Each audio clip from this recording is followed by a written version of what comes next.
একজন রুগী একদিন আমাদের কাছে আসলেন। মুখে দুশ্চিন্তা, শরীরে অস্থিরতা। তিনি বললেন, আগে এক কবিরাজের কাছ থেকে তাবিজ নিয়েছিলেন। কবিরাজ বলেছিল কুরআনের আয়াত লেখা, কিন্তু কোনো নিয়ম বলেনি। অজু ছাড়া ব্যবহার করা যাবে কিনা, বাথরুমে নেয়া যাবে কিনা, কিছুই জানায়নি। তাবিজটি তিনি সবসময় বলায় রাখতেন, বাথরুমেও নিয়ে যেতেন।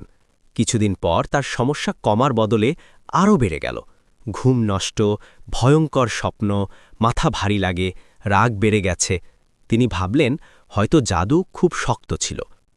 আমরা পরীক্ষা করে দেখলাম বিষয়টা ভিন্ন।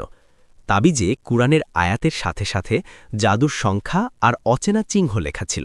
অর্থাৎ জাদুগ্রস্ত অবস্থায় তাকে এমন তাবিজ দেয়া হয়েছে যেটা সুরক্ষার বদলে নতুন সমস্যা তৈরি করেছে।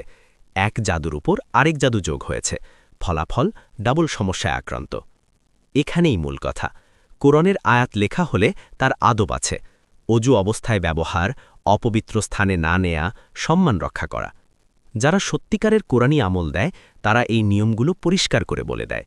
আর যারা জাদুর সংখ্যা, গোপন চিহ্ন লিখে দেয় তারা সাধারণত কোনো নিয়মই বলে না। আমরা রুকিয়া সেন্টারে তাবিজ দেই না, দিলে অবশ্যই নিয়ম বলে দিতাম। তাই সতর্ক থাকুন, কে কি লিখে দিচ্ছে সেটা না জেনে তাবিজ ব্যবহার করবেন না।